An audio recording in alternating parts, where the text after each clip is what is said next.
O tema. O tema é o compromisso com Deus, né?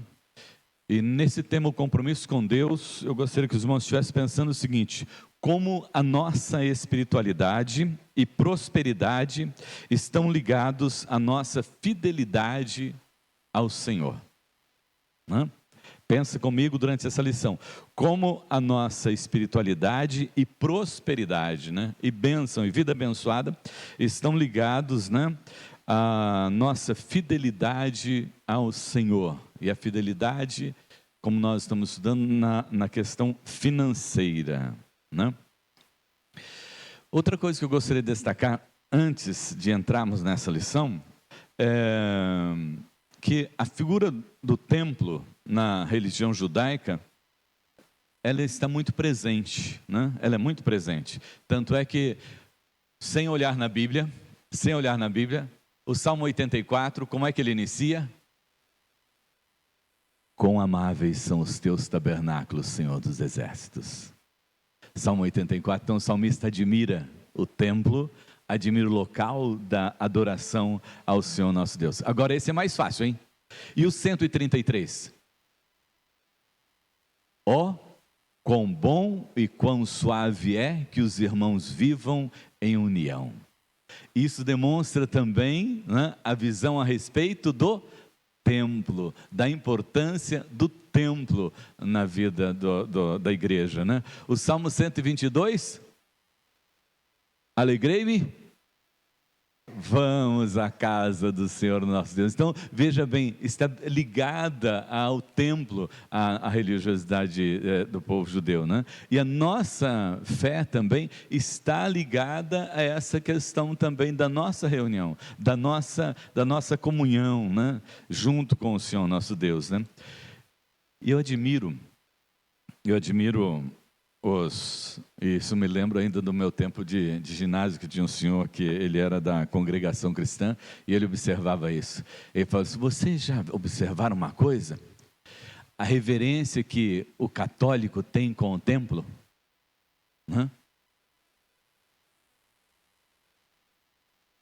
Já observaram a reverência que o católico tem com o templo? Se ele passa em frente à igreja, ele estiver de chapéu, o que ele faz? Ele tira o chapéu. E o que mais que ele faz? Ele se curva e faz ainda, o que eles chamam de o nome do Pai. É interessante isso, né? Eu gostaria de fazer uma pergunta, porque eu acho que isso demonstra temor, né? Demonstra reverência, demonstra amor. E por um outro lado, uma palavra que às vezes no nosso vocabulário não soa muito bem, demonstra também orgulho. Orgulho de pertencer a essa comunidade. Orgulho de fazer parte dessa comunidade. Aí eu gostaria de perguntar para você o seguinte: quando você passa diante desse lugar onde você se reúne, aos domingos e durante a semana, como é que você se sente? Quando você olha para o templo e você está passando ali em frente, você olha e fala assim: olha, esse aqui é o lugar da minha adoração? Esse aqui é o lugar onde eu cultuo ao Senhor, o meu Deus? Ou você olha de lado com medo que o pastor esteja ali e ele vai te cumprimentar, né?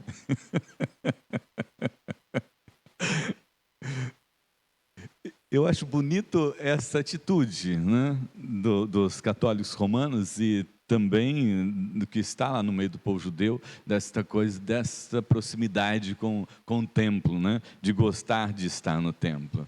Eu acho que isso é importante para nós, né? E também uma outra parte que entra nessa questão é a manutenção, é o cuidado com o templo. O cuidado com o templo. Tanto é que para Israel, eles separaram uma tribo só para cuidar do templo.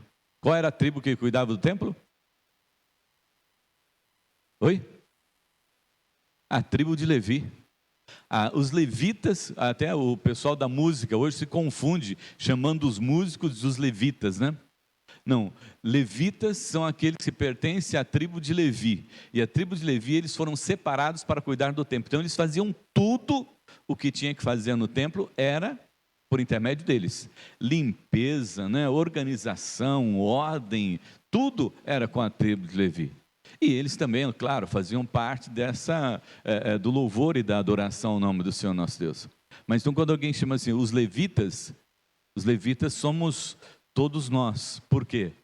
Temos que cuidar do templo do Senhor. Este templo aqui, e esse templo que somos cada um de nós na presença do Senhor, o nosso Deus. Então, a manutenção do templo também é algo que tem que estar no nosso coração, na nossa vida. Nós vamos estudar nessa lição, né? Cuidado com o templo, né? Você adentra o templo, você entra aqui, né? Se assenta, olha para aquilo que tem aqui dentro, né? Beleza do templo. A beleza do templo, né? Você chega assim, olha a mesa bonita, toda arrumada, né? Vaso, enfeitando a igreja, né? Por quê? É a beleza do templo. Mas às vezes a gente vem na igreja, nem olha para a mesa, nem olha se tem vaso, se não tem, né? Sobre essa questão dos vasos, eu quero pedir licença para lembrar de uma pessoa, Dona Mariana. Quem foi Dona Mariana? Alguém se lembra? Quem foi Dona Mariana? Oi? Ah, foi sua mãe? A Dona Mariana, né? Eu convivi um tempo com ela. E todas as manhãs, quando ela vinha para a igreja, ela trazia flor para colocar aqui no vaso da igreja. Era um zelo, né? da dona Mariana, né? Em cuidar dessa parte de trazer essas flores para a igreja. E quando a gente lembra de pessoas, né? E zelo, né, pela igreja, nós vamos observar que esse pessoal parece mais antigo, tinha um certo zelo, né? Tinha uma senhora também, chamada Dona Marina. Quando eu cheguei, o Ideraldo falou assim, ó, se o senhor quiser saber de alguma coisa a respeito da igreja, o senhor fala com a Dona Marina, né? Eram pessoas assim que tinham esse zelo pela igreja. E isso precisa continuar na nossa vida, amados irmãos, né? E sobre a questão da igreja, eu quero lembrar de duas crianças agora, né? Da Isadora, que da Isadora, né? Que é filho da Larissa, que ela passava aqui em frente à igreja e ela dizia, ó, essa é a minha igreja. E a Marina também, né? Que ela passava aqui em frente e ela falava assim, ó, essa aqui é a minha igreja, né? Então, oi? Minha igreja azul. Minha igreja azul. Que coisa gostosa isso, né? De nos identificarmos com o lugar onde nós adoramos, onde nós servimos ao Senhor nosso Deus, né? E a Bíblia diz assim, ó, onde está, né? Onde está o quê? Aí está o teu coração? Onde está a sua riqueza? Aí o seu tesouro, onde está o seu tesouro, aí está o seu coração. Se nós temos a igreja como algo importante para nós, certamente que ela está no nosso coração. Isso precisa fazer parte da nossa vida. E agora, em terceiro lugar, hoje nós vamos falar sobre esse assunto, lendo o livro do profeta Ageu. Então todos vamos abrir as nossas Bíblias lá no livro do profeta Ageu. Quem tem celular é mais fácil, quem não tem celular está lá no finalzinho, né? Porque aí é Ageu, Zacarias, Malaquias. Então você abre lá em Mateus e aí você volta, né? Malaquias, Zacarias, Ageu. Tá fácil, fácil. É o terceiro livro antes de Mateus. E agora uma pergunta, quem já leu o livro de Ageu? Quem já leu o livro de Ageu? Quem não leu vai ler hoje. Quem não leu o livro de Ageu vai ler hoje, porque hoje nós vamos ler todo o livro de Ageu. Os irmãos vão poder chegar em casa e dizer assim, ó, eu já li um livro, eu li mais um livro na minha vida. Qual foi? O livro de Ageu. Então você vai me acompanhar aqui nessa leitura. Não vou participar porque, como nós temos transmissão, né? Então eu vou lendo e os irmãos vão me acompanhando aqui. Vamos lá. No segundo ano do rei Dario, no sexto mês, no primeiro dia do mês, veio a palavra do Senhor por intermédio do profeta Ageu, a Zorobabel, filho de Salatiel, governador de Judá, e a Josué, filho de Josadaque, o sumo sacerdote, dizendo: assim fala o Senhor dos exércitos. Este povo diz: não veio ainda o tempo em que a casa do Senhor deve ser edificada. Veio, pois, a palavra do Senhor por intermédio do profeta Ageu, dizendo: acaso é tempo de habitardes vós em casas apaineladas, enquanto esta casa permanece em ruínas? Ora, pois assim diz o Senhor dos exércitos: considerai o vosso passado. Tendes semeado muito e recolhido pouco. Comeis, mas não chega para fartar-vos. Bebeis, mas não dá para saciar-vos. Vestivos, mas ninguém se aquece. E o que recebe salário, recebe-o para colocá-lo num saquitel furado. Assim diz o Senhor dos exércitos: considerai o vosso passado. Subi ao monte, trazei madeira e edificai a casa. Dela me agradarei e serei glorificado, diz o Senhor. Esperastes o muito, e eis que veio pouco. E esse pouco, quando o trouxeste para casa, eu com um sopro o dissipei. Por quê? Diz o Senhor dos exércitos: por causa da minha casa, que permanece em ruínas, ao passo que cada um de vós corre por causa da sua própria casa. Por isso, os céus sobre vós retêm o seu orvalho, e a terra os seus frutos. Fiz vir a seca sobre a terra, sobre os montes, sobre o cereal, sobre o vinho, sobre o azeite e sobre o que a terra produz, como também sobre os homens e sobre os animais e sobre todo o trabalho das mãos. Então Zorobabel, filho de Salatiel, e Josué, filho de Josadaque, o sumo sacerdote, e todo o resto do povo atenderam à voz do Senhor seu Deus e às palavras do profeta Ageu, as quais o Senhor seu Deus o tinha mandado dizer, e o povo temeu diante do Senhor. Então Ageu, o enviado do Senhor, falou ao povo segundo a mensagem do Senhor, dizendo: eu sou convosco, diz o Senhor. O Senhor despertou o espírito de Zorobabel, filho de Salatiel, governador de Judá, e o espírito de Josué, filho de Josadaque, o sumo sacerdote, e o espírito do resto de todo o povo. Eles vieram e se puseram ao trabalho na casa do Senhor dos exércitos, o seu Deus, ao 24º dia do sexto mês. Capítulo 2. No segundo ano do rei Dario, no sétimo mês, ao 21º dia do mês, veio a palavra do Senhor por intermédio do profeta Ageu, dizendo: fala agora a Zorobabel, filho de Salatiel, o governador de Judá, e a Josué, filho de Josadaque, o sumo sacerdote, e ao resto do povo, dizendo: quem dentre vós que tenha sobrevivido contemplou esta sua primeira glória? E como a vedes agora? Não é ela como nada aos vossos olhos?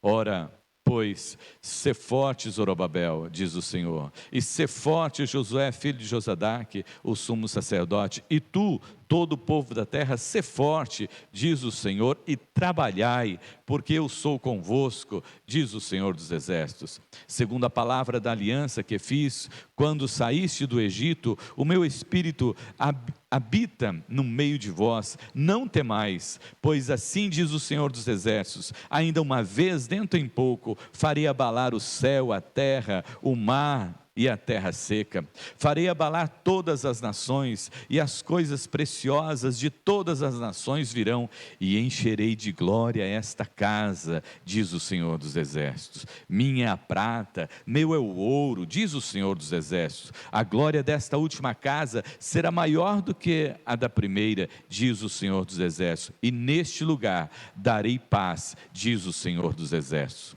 Ao 24º dia do mês nono, no segundo ano de Dario veio a palavra do Senhor por intermédio do profeta Ageu, dizendo: assim diz o Senhor dos exércitos, pergunta agora aos sacerdotes a respeito da lei, se alguém leva carne santa na orla da sua veste, e ela vier a tocar no pão, ou no cozinhado, ou no vinho, ou no azeite, ou em qualquer outro mantimento, ficará isso santificado? Responderam os sacerdotes: não. Então perguntou Ageu se alguém se tinha tornado impuro pelo contato com um corpo morto, tocar em alguma coisa, ficará ela imunda? Responderam os sacerdotes: ficará imunda. Então prosseguiu Ageu: assim é este povo, e assim é esta nação perante mim, diz o Senhor. Assim é toda a obra das suas mãos, o que ali oferecem, tudo é imundo. Agora, pois, considerai tudo o que está acontecendo desde aquele dia, antes de pôrdes pedra sobre pedra no templo do Senhor. Antes daquele tempo, alguém vinha a um monte de 20 medidas e havia somente 10. Vinha ao lagar para tirar 50 e havia somente 20. Eu vos feri com queimaduras e com ferrugem e com saraiva em toda a sua obra das vossas mãos. Não houve entre vós quem vos faltasse para mim, diz o Senhor, quem voltasse para mim, diz o Senhor. Considerai, eu vos rogo, desde este dia em diante, desde o 24º dia do mês 9, desde o dia em que se fundou o templo do Senhor, considerai nestas coisas. Já não há semente no celeiro, além disso a videira, a figueira, a romeira e a oliveira não têm dado os seus frutos, mas desde este dia vos abençoarei. Veio a palavra do Senhor segunda vez a Ageu, ao 24º dia, dizendo: fala Zorobabel, governador de Judá: farei abalar o céu e a terra, derribarei o trono dos reinos e destruirei a força dos reinos das nações, destruirei o carro e os que andam nele, os cavalos e os seus cavaleiros cairão, um pela espada do outro. Naquele dia, diz o Senhor dos exércitos, tomar-te-ei, ó Zorobabel, filho de Salatiel, servo meu, diz o Senhor, e te farei como um anel de selar, porque te escolhi, diz o Senhor dos exércitos. Amém. Este é o livro de Ageu, que nós acabamos de ler. Então agora, quando perguntar, você já leu algum livro? Sim, eu já li um livro, li o livro de Ageu. A nossa introdução na revista começa com algumas colocações aqui. Se você deseja ser rico, dê. Se você deseja ser pobre, retenha. Se você deseja abundância, espalhe. Se você deseja passar necessidade, entesoure. E ele grifa aqui: não existe coisa alguma que possamos conservar. Esse é o fato. Por isso, eu resumiria nesta palavra: não se apegue às coisas materiais. Não se apegue aos bens desta vida. Elisete, pode fazer o favor de desligar esse ventilador aqui, que ele está me incomodando. Não se apegue, mas o que você tem, use para servir, né? Até ele coloca aqui no primeiro parágrafo: se não dermos o que possuímos agora, perderemos o privilégio de dar, pois um dia tudo que temos será dado, né? Um dia tudo que nós temos será dado. E é interessante a expressão tudo que temos será dado, porque um dia você vai partir dessa vida, e se você deixar alguma herança, ela vai ser destinada àqueles que de direito, né? Aqueles de direito vão receber a herança. E é interessante essa questão da herança, porque quando nós... Tá bom dito, um só tá bom, viu? Porque quando nós lemos lá no filho pródigo, quando o filho pródigo chega e vai conversar com o pai, Jesus conta essa parábola, os irmãos vão observar que Jesus conta que o pai não negou a herança para o filho. Não era o tempo dele receber a herança, mas o pai entregou a herança para o filho. E o filho foi e gastou tudo. E quando ele volta, o pai o recebe de volta na sua casa. Isso demonstra exatamente isso que nós estamos falando, né? E Jesus já dando o seu ensinamento. Jesus já dando o seu ensinamento. Olha, não fique apegado às coisas materiais. Quantas confusões acontecem nas famílias por causa de bens materiais. Me lembro do Marquinhos. Marquinhos tinha autoescola do lado do cartório. E ele fala: pastor, o senhor precisa ver cada confusão que sai ali na frente da autoescola. Por quê? Por causa da herança. Vão dividir a herança, mas é um brigueiro ali que é um perigo. Quase que sai morte. Então não fique apegado aos bens materiais. Um dia vai ficar para alguém, você perde tudo e nunca vai ter nada, né? Se apegue realmente ao Senhor, o nosso Deus. E aquela geração, essa geração aqui de 520 a.C., né? Eles não tinham aprendido isso. Eu não sei se você tem ensinado isso, se você já aprendeu isso, se você tem ensinado esse desapego aos seus filhos, né? E também aos seus netos. Porque essa geração, eles tinham ido para o cativeiro, ficaram no cativeiro durante anos, e agora quando eles retornam para Jerusalém, eles retornam para reconstruir o templo, reconstruir a cidade, né? Reconstruir as suas vidas.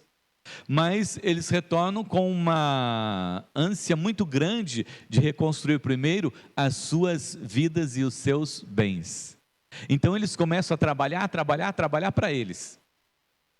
No início, quando eles chegaram, eles até prepararam o alicerce do templo. No início eles prepararam o alicerce do templo. Mas depois eles se esqueceram, eles começaram a trabalhar para eles mesmos, aí eles já estavam lá durante 20 anos, e a construção do templo ali, parado. Interessante isso, né? Como o ser humano se acostuma com as coisas. Eles tinham, né, com eles esse temor, esse zelo pelo templo, mas como eles foram trabalhando e se empenhando em produzir para eles esqueceram da fé. E 20 anos o templo parado lá, e nada acontecia, ninguém se incomodava. Quando que eles foram se incomodar? Nós lemos aqui no texto, quando a produção deles começou a diminuir. Quando eles esperavam, né, aqui o texto diz, né, que eles esperavam uma colheita de 50, eles iam lá e tinha 20, tinha de 20, tinha 10. Então, quando diminuiu a colheita, eles disseram: tem alguma coisa errada com a gente, né? Ou as coisas não estão indo bem. Não é assim que acontece conosco também? Quando as coisas estão em dificuldade, mas parece que tem alguma coisa que não está indo bem conosco, né? Tem alguma coisa que não está indo bem com a gente, né? E Deus decide ir lá e conversar com eles, e dizer para eles o porquê que as coisas não estão indo bem, e o que eles precisam fazer para que as coisas possam ir bem na vida, né? Como povo de Deus. E aí então o Senhor levanta Ageu e também o profeta Zacarias para ir lá e levar a mensagem para eles e dizer o que é que eles precisam fazer, né? E o que é que eles precisavam fazer? Que nós lemos, os irmãos se lembram? O que eles precisavam fazer?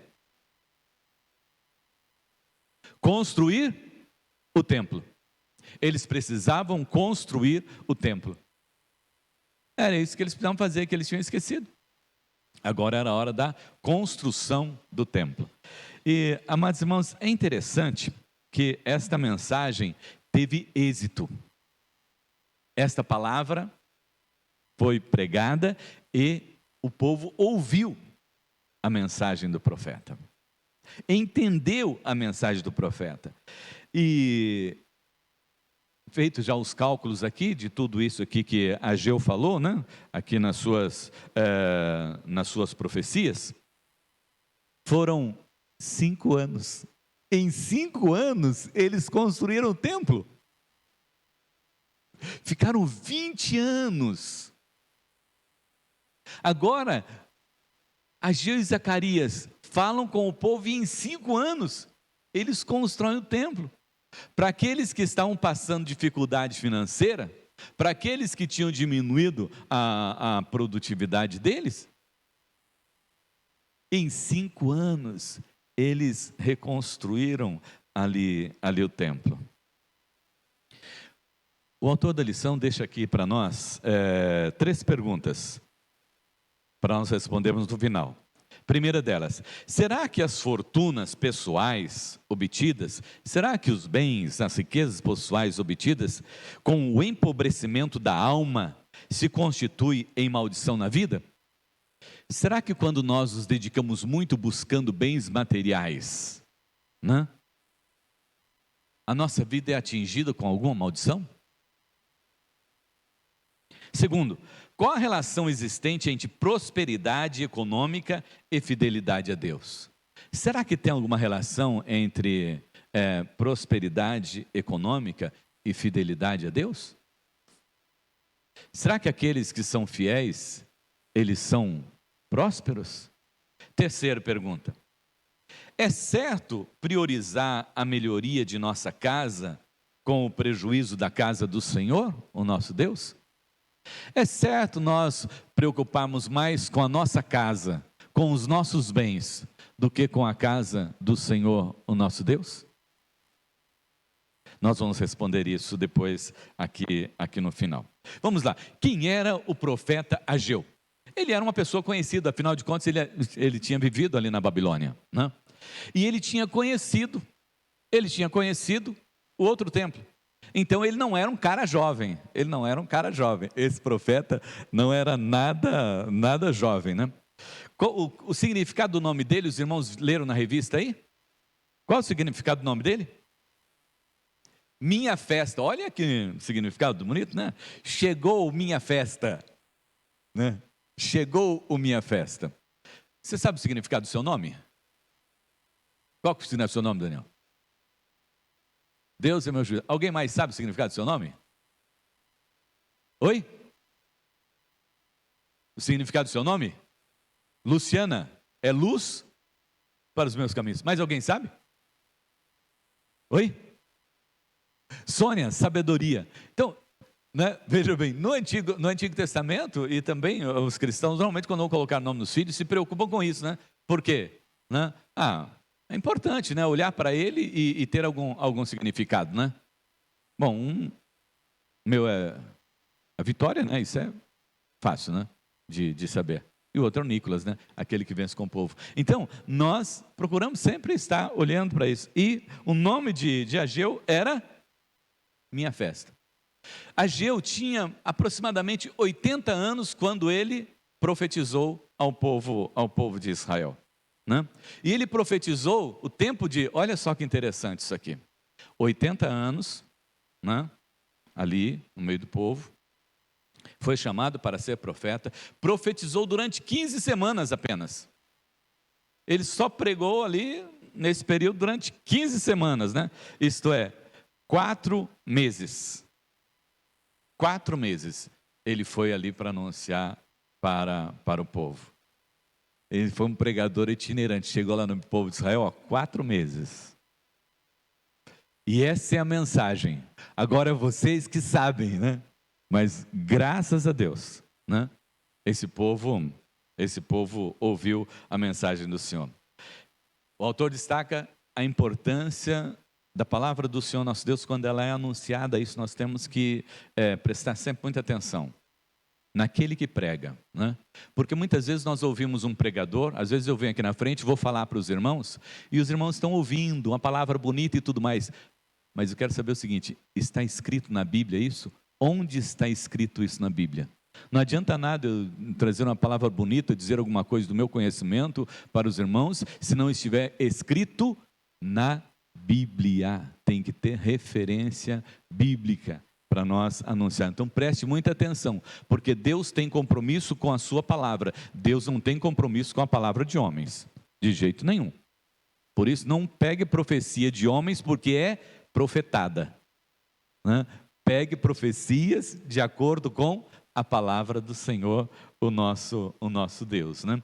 E quando nós vemos aqui as profecias aqui do Ageu, ele inicia sempre dizendo: veio a minha palavra do Senhor. Olha o compromisso.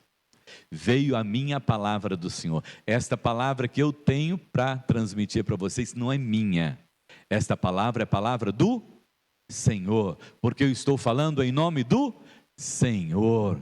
Então ele demonstra a responsabilidade dele com Deus, que ele tem essa palavra, ele trouxe essa palavra de Deus. E não é a palavra dos céus, não é a palavra da terra, é uma palavra dos céus, não é a palavra do seu coração, é uma palavra do coração de Deus para a igreja. Isto é fundamental para nós, irmãos, principalmente como igreja presbiteriana independente, né? Igreja reformada, que tem esse zelo pela palavra, conhecimento da palavra, para que nós não venhamos confundir com a palavra dos homens, com aquilo que os homens querem nos ensinar. Então sempre é a palavra do Senhor.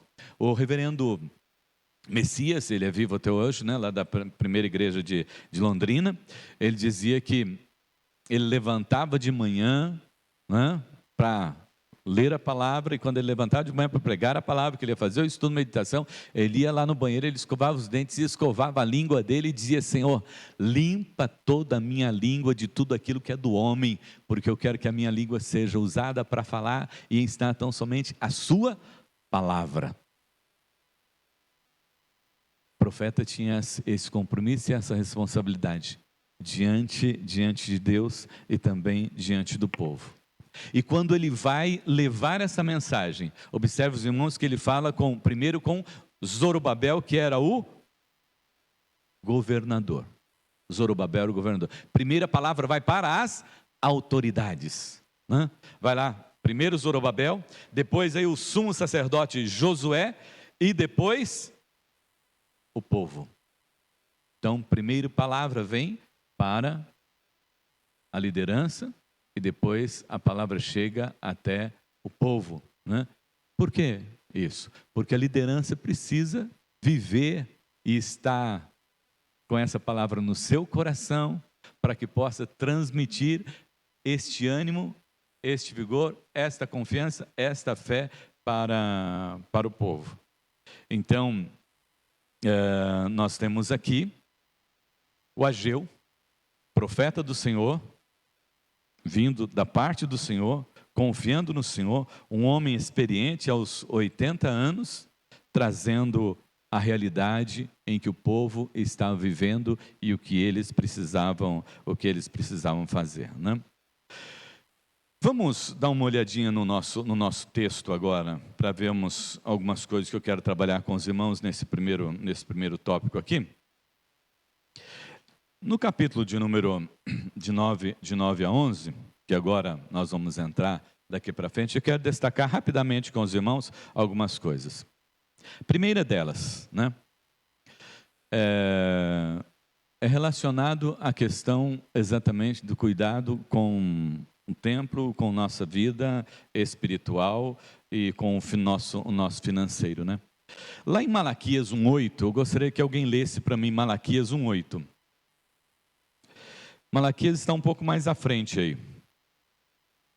Os irmãos vão ler aí para mim e depois eu vou ler aqui para aqueles que estão em casa. Malaquias 1:8.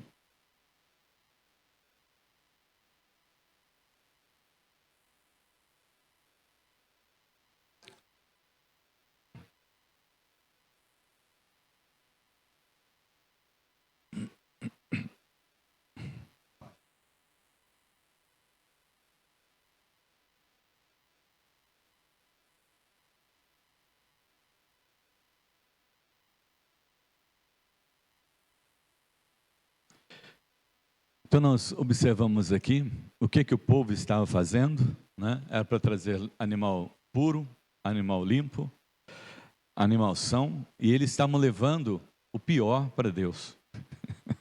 Eles estavam levando a sobra a Deus, né? Deus não quer sobra. Ele é o Deus, dono da prata, dono do ouro e dono de todas as coisas. Por isso é que ele conversa aqui com o povo, perguntando para eles, né? Por que vocês pararam de construir o templo? Por que vocês estão agora construindo a casa de vocês? É justo vocês fazerem isso, cuidarem primeiramente de vocês? Lá no verso 9 ele diz assim, ó: esperaste muito, e eis que veio ser pouco, e esse pouco, quando o trouxeste para casa, eu no sopro o dissipei. Por quê? Diz o Senhor dos Exércitos: por causa da minha casa, que permanece em ruínas, ao passo que cada um de vós corre por causa da sua própria casa. Então o que eles estavam fazendo? Cuidando de si e esquecer do templo. Aqui em Malaquias ele fala que o pessoal estava levando, né, animais impuros para o sacrifício. E isso Deus não aceita. E nós precisamos entender isto, amados irmãos. Nós precisamos entender isso na nossa vida, porque contribuir é espiritual. É algo espiritual na nossa vida. Ofertar é espiritual, dizimar é espiritual na igreja. E eu preciso dizer isso para os irmãos, como Ageu, como Malaquias, como Zacarias disse, para que os irmãos amanhã, quando chegar diante do Senhor, falar assim: mas o pastor nunca falou isso para nós, não. O pastor nunca falou que a gente tinha que contribuir desse jeito. O pastor não nos ensinou dessa forma. Aí a responsabilidade é de quem? É do pastor, né? Porque o pastor quem não ensinou direito, né? Então nós precisamos entender a palavra do Senhor nosso Deus, né? Ofertar na casa do Senhor nosso Deus precisa ser de coração, de acordo com como ensina a palavra do Senhor nosso Deus, né? Investir na casa do Senhor nosso Deus traz abençoada recompensa para nós. É isso que Ele está nos ensinando aqui no seu texto. Ele diz aqui: porque vocês estavam, esperaste muito e recebeste pouco. Por que motivo? Porque vocês não estavam contribuindo da maneira correta. Aí ele diz no versículo 10: por isso o céu sobre vós retém o seu orvalho e a terra os seus frutos. Por que motivo? Porque vocês não estão contribuindo da maneira como devem contribuir, não estão fazendo como devem fazer diante do Senhor o nosso Deus. E é por isso que a coisa tem diminuído.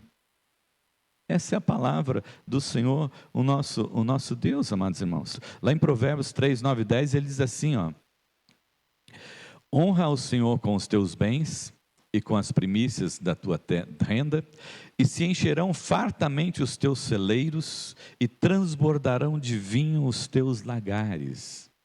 Veja bem, isto é palavra de Deus. Não sou eu que estou dizendo. Não sou eu que estou querendo que os irmãos aprendam desse jeito. É a palavra do Senhor, o nosso Deus. Aprenda com alegria, né? Contribuir, investir na casa do Senhor nosso Deus. Se é dízimo, é dízimo. Se é oferta, é oferta. Faça isso de coração. Você não vai levar nada dessa vida mesmo. Né? Você não vai levar nada dessa vida. Então invista realmente no reino de Deus, para a glória do nome do Senhor, o nosso Deus. E lá no versículo 10 e 11, se nós deixarmos de investir, né, no reino de Deus, o que vai acontecer, né? Nós vamos ser impedidos de usufruir dessa bênção. Olha o verso 11: fiz vir seca sobre a terra, e sobre os montes, sobre o cereal e sobre o vinho, sobre o azeite e sobre todo o que a terra produz, como também sobre os homens, sobre os animais e sobre todo o trabalho das suas mãos. Não tem mais aquela produtividade. Por quê? Porque vocês deixaram de olhar para a minha casa, porque vocês deixaram de olhar para o meu templo, porque vocês se esqueceram que eu também mereço a atenção, o louvor e a adoração de todos vocês. Então, aí, eles são chamados a atenção, né? E ainda ele diz, né, que aquilo que eles ganham está sendo colocado num saquetel furado, né? Aquilo que vocês ganham está sendo no saquetel furado, porque como se fosse no bolso, põe no bolso, vai tudo embora. O salário não dá porque você não tem sido fiel ao Senhor, o nosso Deus. Bem, isso, amados irmãos, eu estou destacando aqui no capítulo 1, né? Agora, nós vamos destacar algumas coisas com os irmãos no capítulo de número 2. Do verso 1 ao verso de número 9, na revista, na página 32. porque o nosso tempo é bastante curto, né? E eu quero ainda responder as perguntas junto com os irmãos. O que é que Deus diz para eles? Vocês podem ficar tranquilos, né? Reconstrua o templo, contribuam na casa do Senhor, o nosso Deus. Sejam fiéis ao Senhor, o nosso Deus. Porque nosso Deus é um Deus de aliança, é um Deus de fidelidade. Aliança é um pacto. E a fidelidade, o que é fidelidade? Alguém pode me dizer o que é fidelidade? A sua fidelidade dura para? Fidelidade, né, é algo que é constante na nossa vida.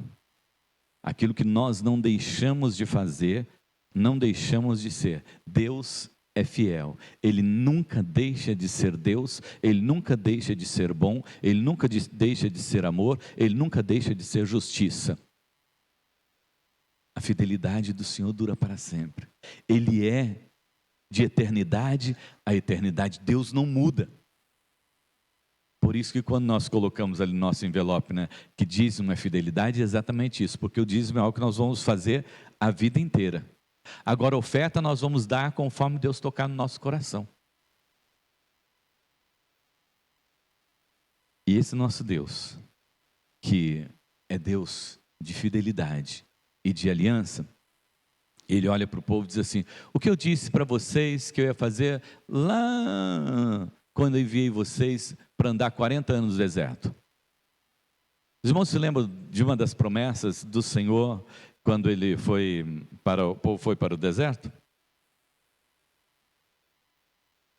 É que ele estaria com o povo. Durante o dia, como? Como que Deus andava com o povo durante o dia no deserto? Fisicamente, uma nuvem. E à noite, uma coluna de fogo. Deus esteve presente dia e noite com o povo. E não deixou nenhum dia de estar com eles. Porque Deus é fiel. Porque a sua fidelidade dura para sempre. E agora o que Ageu vai ensinar aqui para o povo? Nada diferente disso. Nada diferente disso. Ageu vai dizer para o povo: olha, o meu espírito habita no meio de vós. Eu estou aí com vocês. Eu vou permanecer com vocês. E para que os irmãos entendam o que era o Espírito Santo de Deus, nós vamos ler no texto, e o texto vai dizer exatamente isso para nós. Lá no verso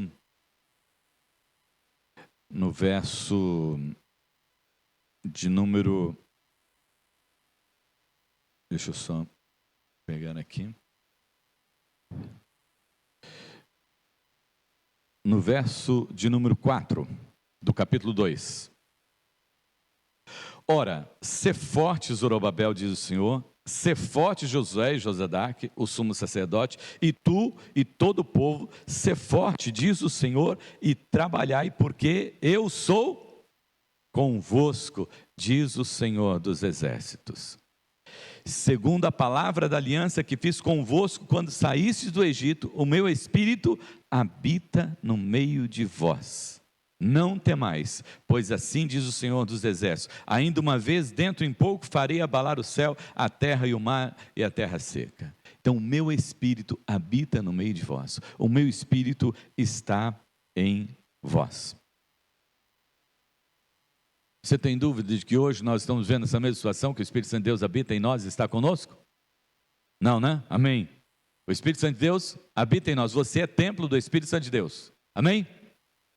Glórias a Deus por isso. Em segundo lugar, amados irmãos, ele diz que tudo é dele, né? Minha prata, versículo 8 do capítulo 2. Minha prata, meu é o ouro, diz o Senhor dos exércitos. Tudo pertence ao Senhor. O Senhor está dizendo para ele: tudo é meu. Eu não sei o que é que vocês estão preocupados em querer reter para vocês. Eu não sei por que é que vocês estão preocupados em construir essas casas maravilhosas, né? Esses lugares gostosos para vocês ficarem, se tudo é meu. Se vocês não têm nada disso. E vocês podem fazer isso, desde que vocês não se esqueçam que a minha casa está lá no alicerce. A minha casa está lá no alicerce, vocês não enxergam que a minha casa está no alicerce. Agora vocês querem fazer para vocês, e para vocês, e para vocês, né? Aí o Senhor diz, olha, mas minha prata e meu é o ouro, né? Ele é o Senhor dos exércitos. Paulo diz que o nosso Deus vai suprir cada uma das nossas necessidades. E Ele supre, né? Mateus 28, 20, né? Jesus disse, eis que estou convosco todos os dias até a consumação dos séculos. Por que nós continuamos inseguros com relação à nossa vida física? Se acontecer alguma coisinha, teve uma febrezinha qualquer, uma dorzinha qualquer, ai meu Deus do céu, acho que eu vou morrer. Alegre-se, se você morrer, você vai para o céu, gente. Cristãos ficaram lutando e brigando, porque a pandemia, morreu tantas mil pessoas, aquele que era do Senhor foi para o céu, glórias a Deus, aleluia. Eu posso dizer isso porque o meu pai partiu nesse tempo da pandemia, por causa do Covid. Mas eu dou glórias a Deus porque Ele está com o Senhor. Gente, ninguém morre na véspera. Morre no tempo de Deus. Deus é soberano sobre tudo, sobre todas as coisas. Não? Crente não tem medo da morte, não. Por que motivo? Porque ele não morre. Porque não morre. Ele passa deste estado para viver na eternidade com o Senhor nosso Deus. Nós falamos que o céu é bom, né? Nós falamos que o céu é bom, mas quando chega na hora de a gente ir para o céu, a gente fala assim, dá para ficar mais um pouco aqui? Não dá, né? Chegou a hora, e vamos com o Senhor, né? E tudo é do Senhor, só que nós temos dificuldade para entender isso, quando nós temos que dar a parte do Senhor. Senhor, nós recebemos esse mês aqui, eu estou feliz porque o Senhor me abençoou, eu já dei meu dízimo, mas o Senhor está tocando meu coração para dar uma oferta, mas eu acho que eu preciso guardar esse dinheiro aqui, vai que eu tenho uma necessidade, né? Vai que eu tenho que passar por alguma necessidade e Deus não vai suprir essa minha necessidade, então tem que guardar esse dinheiro aqui. Tinha um senhorzinho lá de amigo nosso, muito amigo nosso, lá de Fartura, um japonês, quando ele ficou doente na idade avançada, né? Ele ficou na cadeira de roda, a moça saía com ele para passear, ele dizia assim, eu daria todo o meu dinheiro, toda a minha riqueza para ter saúde de volta. Tem. Nossa esperança não pode, nossa segurança não pode estar nas coisas deste mundo. São boas as coisas deste mundo, e a gente deve investir, deve ter, mas não deve colocar o coração. A Bíblia diz, prosperar as pessoas, não ponhas nela o vosso coração. O que o povo estava fazendo é esquecendo de Deus. O templo, deixa o templo lá do jeito, tá bom. Tá bom. O violão tá bom, a bateria tá boa, tá tudo bom. A gente vai lá, os meninos estão tocando, tá tudo bom. Deixa do jeito que tá. Não. Temos que nos preocupar. Por quê? É para a glória do nome do Senhor nosso Deus. Missionários. Não, eu contribuí com missões, sei lá se esse dinheiro vai para missões ou não. Esses dias faleceu, não é? Um missionário, líder da Jocum, lá de Ouro Fino. O menino entrou debaixo do carro para consertar o carro, né?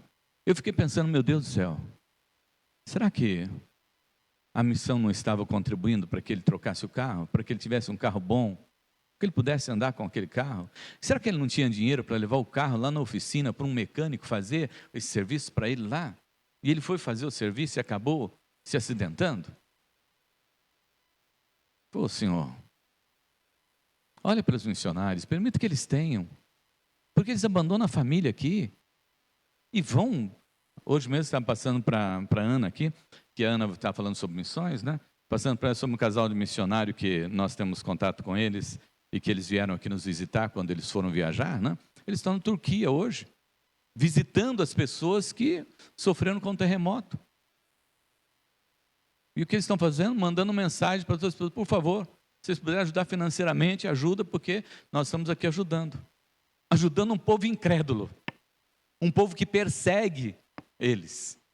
E na Turquia a perseguição é muito grande contra os cristãos, Síria e Turquia. Mas eles estão lá, e o que eles estão fazendo agora? Ajudando aqueles que perseguem. Mas por que eles estão fazendo? Porque eles estão cumprindo a palavra do Senhor nosso Deus. E qual é a palavra? Nós devemos fazer o quê? Orar amar os nossos inimigos e orar para aqueles que nos perseguem. Eles estão fazendo isso. Serviço de missionário, né? Até mandou o contato para nós aqui, dizendo que o nosso carro quebrou, mas graças a Deus, Deus já providenciou, nós estamos com outro carro aí. Mas, amados, tudo é do Senhor. Nós só devolvemos aquilo que o Senhor tem nos concedido. E por último, aqui para nós concluirmos, ele diz o seguinte, que a glória dessa última casa será maior que a da primeira. Gente, esse templo que nós estamos construindo vai ser melhor do que o templo que Salomão construiu? Sim, porque vocês estão se dedicando ao Senhor, o nosso Deus. Vocês estão se dedicando ao Senhor, o nosso Deus. E é nesse templo que Jesus vai olhar e dizer para ele, ó, não ficará pedra sobre pedra, e no ano 70 ele será destruído. Mas Jesus diz, esse templo será destruído, mas em 3 dias ele será reconstruído. Jesus está falando a respeito dele mesmo, em relação ao templo, que ele morreria, mas no 3º dia ele seria ressuscitado. Amados, a ordem para aquele povo foi: coragem, invistam no reino de Deus. Sede fortes e trabalhai. Trabalhai onde? Na obra do Senhor. Você já está trabalhando na igreja? Já está trabalhando na obra do Senhor? Então trabalhe, veja o ministério e se dedique. A presença e a proteção do Senhor é garantida para nós. Ele disse, Jesus, eu estou convosco todos os dias até a consumação do céu. O que mais você precisa? Você nunca está sozinho. O cristão é a pessoa mais resolvida nessa vida e é a pessoa que jamais reclama de companhia. Ah, não, mas... Gente, a palavra diz assim, ó, se os meus pais, se os meus irmãos, se os meus amigos desampararem, Deus me acolherá. Não existe gente cristã sozinha neste mundo. Porque tenha certeza dessa companhia de Deus, é presença garantida. A aliança de Deus é uma aliança imutável. Ela não se quebra, é para sempre. Deus mantém na sua fidelidade. Se Ele diz que Ele está com você, é porque Ele está com você. Quem vai provar que Deus não está com você? O diabo às vezes tenta, né? Como ele tentou até com Jesus. Mas confie nessa presença gloriosa do Senhor nosso Deus. Confie, o Espírito Santo de Deus habita em nós. E seja fiel ao Senhor. Preste atenção numa coisa. Será que você não está investindo mais tempo em você mesmo do que Deus? Qual é o lugar que Deus ocupa na sua vida? Para o povo de Israel, e dentro desse texto, amados irmãos, nas perguntas que eu tinha feito lá no início, só para nós concluirmos aqui. Será que as fortunas pessoais obtidas com o empobrecimento da alma não se constitui uma maldição na vida? Essa primeira pergunta nos induz que sim, porque foi o que aconteceu com o povo. Eles ficaram apegados aos bens materiais, se empobreceram espiritualmente e, consequentemente, não veio a bênção do Senhor. Faltou mantimento, faltou alimento, faltou salário. Segunda, qual a relação existente entre prosperidade econômica e fidelidade a Deus? Uma está ligada à outra, porque Deus é dono de tudo e de todas as coisas. Se você for fiel a Deus, Deus continuará fiel a você. Se você não for fiel a Deus, Deus vai continuar fiel. Mas aí depende daquilo que você está fazendo, como você está fazendo. E a terceira pergunta é certo priorizar a melhoria de nossa casa em prejuízo da casa do Senhor, o nosso Deus? É certo nós priorizarmos a nós em relação ao Senhor, nosso Deus? É certo? Não. Por que não é certo? Porque a Bíblia diz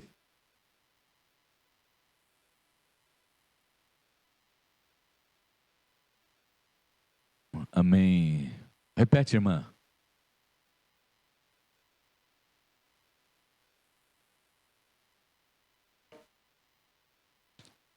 Está escrito na Bíblia isso? Está escrito na Bíblia isso. Buscai, pois, em primeiro lugar o seu reino e a sua justiça, e todas as demais coisas vos serão acrescentadas. Então, amados, é justo que nós façamos primeiro para o Senhor, porque depois Ele nos abençoa. Fidelidade ao Senhor nosso Deus, porque Deus é fiel. Compromisso com o Senhor, o nosso Deus, porque Ele se compromete conosco. Oi, Daniel.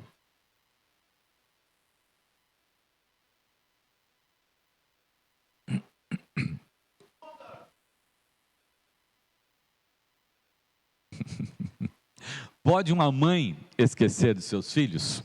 Né? Já fala assim, né? Estou vendo a Patrícia lá com o Leozinho no colo, né? Pode a Patrícia esquecer do Léo? Você acha, Léo, que a Patrícia se esquece dele ou não? Oi? Aí o Léo está dizendo que a Patrícia não esquece do Leozinho.